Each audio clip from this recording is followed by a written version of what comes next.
मोहतरम मौलाना अब्दुल हमीद रहमानी चिश्ती साहब सदर कुल हिंद तंजीम इस्लाह मुआशरा से कि वो इस एहतजाजी जलसे से खिताब फरमाए।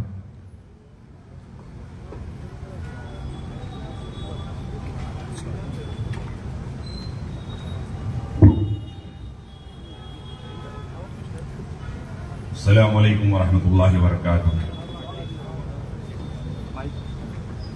अल्हम्दुलिल्लाह, ये अल्लाह सुब्हानहू व तआला का बेपनाह फजल व करम है कि उसने अपने फजल व करम से दो खुशनसीब हजरात हैं जो अपने असलाफ, अपने बुजुर्गों की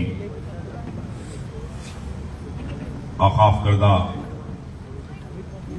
ज़मीनें, खबरस्तानें, मसाजिद, खानखाएं, आशुरखानें, जिसकी हिफाजत की जिम्मेदारी हमारे बुजुर्गान दीन ने हमें जो दे की गई है, उसको निभाने के लिए इन लाखों लोगों में से ये जो लोग आए हैं काबिल मुबारकबाद हैं।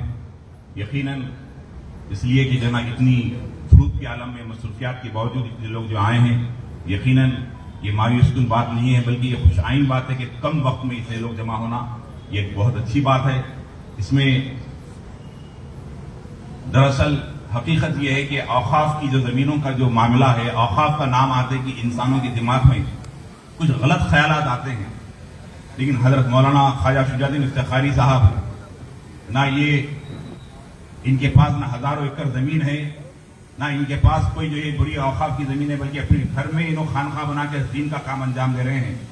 लेकिन एक मिल्लत के जो है दर्द को महसूस करते हुए और आप अपनी वक्त को निकालकर इतने सारे मशाइखीन हमारे हजरत मौलाना अहमद पाशा खदरी साहब जो इजाज की नासाजी के बावजूद भी इतनी देर से बैठे हैं, हम नौजवानों के लिए जो कुर्सियों पे दूर दूर बैठे, दूर दूर खड़े हुए गाड़ियों पे वगैरह, उनसे ख्वाहिश करता हूं कि वो सामने कुर्सियों पे बैठे। बुजुर्ग हजरात यहाँ बैठे और आप गाड़ियों पे बैठ के बात कर रहे हैं, उनसे ख्वाहिश करता हूं कि सामने आ जाएं, यहाँ बैठे और अपने वजूद का सबूत दें। नारे तकबीर, नारे तकबीर, आवाज से बोलिए, नारे तकबीर। ख्वाजा का हिंदुस्तान, ख्वाजा का हिंदुस्तान, बोलिए आवाज से बोलिए, ख्वाजा का हिंदुस्तान, आवाज से बोलो बाबा, ख्वाजा का हिंदुस्तान। अल्लाह सलामत रखे। इसलिए कि ये हिंदुस्तान किसी के बाप का नहीं है, यकीनन मेरे आका गरीब नवाज का है। इसको सजाने में, इसको संवारने में अगर किसी ने जो है अहम रोल अदा किया है, तो हमारे इस मुल्क के औलिया कामिलीन ने अदा किया है। औलिया अल्लाह की कुर्बानियों की वजह से आज ये हिंदुस्तान के अंदर अमन और चैन कायम है। इसलिए कि हिंदुस्तान का अमन उसी वक्त खराब होता है जब औलिया अल्लाह के अकीदे, औलिया अल्लाह की तालीमात से जो दूर होंगे।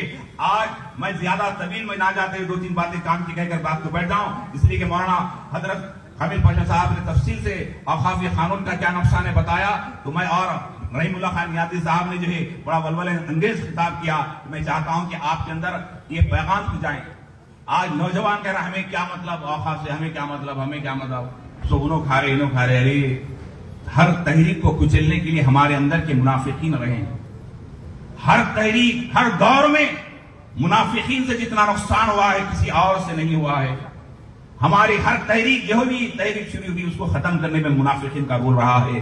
हमारी सफों के मुनाफिकीन को पहचानना होगा। आज इस तहरीक के जरिए आज औकाफी कानून बनाया गया है, कल आपको जो है आपके वोट का हक आपसे छीना जाएगा। आपके जो सेकंड कैटेगरी के आपको जो मुसलमान सिटीजन बना के रख दिया जाएगा। नए नए कानून बनाने का प्रोग्राम चल रहा है। मैंने 2 दिन पहले सदर मुस्लिम पर्सनल कोर्ट मौलाना खालिद सैफुल्लाह रहमानी साहब के प्रोग्राम में भी कहा था कि ये दरअसल एक प्रोपेगेंडा है, एक माहौल को क्रिएट किया जा रहा है। जिस तरह 2 एमपी थे, भारतीय जनता पार्टी के 2 एमपीओं से ये लोग इख्तिदार तक पहुंच गए। कैसे? एक रथ यात्रा निकाला गया, बस यात्रा निकाला गया और उस बस यात्रा के जरिए सारे मुल्क के अंदर माहौल को खराब कर जो है, सारे माहौल को खराब कर फिरकावाना माहौल को पैदा कर जो है ये लोग इख्तिदार तक पहुंचे। अब वक्फ बोर्ड के जरिए वक्फ कानून को लाकर ये सारे हिंदुस्तान के अंदर जो है ऐसा माहौल बना रहे हैं कि जिस तरह 400 पार का जो नारा था, 400 पार का नारा पूरा होने नहीं दिया। बैरिस्टर असदुद्दीन अवैसी साहब ने अपनी काविशों के जरिए, अपने मंसूबे के जरिए, पर्सनल लॉ बोर्ड ने अपने मंसूबे के जरिए, अहले इल्म ने अपने मंसूबे के जरिए इन्हें 400 पार से रोककर इन्हें इख्तिदार पे जो 400 पार पे पहुंचने नहीं दिया। तो इन्होंने चाहा कि अब 400 पार कैसे पहुंचे, तो ये औकाफ का कानून लाकर लोगों को उलझाया जाए, डिवाइडर रूल किया जाए, आधे इधर आधे उधर हो जाए, पूरे जो है एक तरफ हो जाए। मुसलमान मुसलमान कहेगा, जब सब पार्टियां कहेंगे तो सारे एक तरफ हो जाएंगे। ये मंसूबा है, लेकिन वही इसी मंसूबे को नाकाम करना है तो हमें बेदार होना होगा और हमें मुस्लिम क़यादत को मजबूत करना होगा और इत्तेहाद का मुजाहरा करना होगा। लेकिन बड़ी अफसोस की बात यह है बुजुर्ग दोस्तों कि औकाफ बोर्ड की जो है हजारों एकड़ जमीन है, हजारों एकड़ जमीन है। बताओ, हजारों एकड़ जमीन में से यहाँ कितने लोगों को प्लाट मिला, कितने लोगों को घर मिला, कितने लोगों को जमीन मिली, कितने लोगों को क्या मिला? अरे और औकाफ बोर्ड क्या कर रहा है किसी को नहीं मालूम। लेकिन आओ इसी सरजमीन पर, इसी इलाके में हबीब मिल्लत हजरत अकबरुद्दीन अवैसी साहब का जो कारनामा है, 100 नहीं, 200 नहीं, 300 नहीं, 500 नहीं, 1000 नहीं, 2000 नहीं, अरे 20,000 बच्चों को पढ़ाने वाली जात का नाम हबीब मिल्लत अकबरुद्दीन अवैसी है। 20,000 बच्चों को बगैर पैसों के पढ़ा रहे, बच्चों को स्कूल कायम करे, और ऐसे स्कूल जो एयर कंडीशन क्लासेस चला रहे हैं। कौन? क्या उनका औकाफ का इदारा है? क्या है? अरे वक्फ बोर्ड का होना था, वक्फ बोर्ड का इदारा होना था, वक्फ बोर्ड कॉलेज चलाना था, इंजीनियरिंग कॉलेज चलाना था, मेडिकल कॉलेज कायम करना था, बड़ी यूनिवर्सिटी वक्फ बोर्ड कायम करना था। लेकिन क्या है बताइए।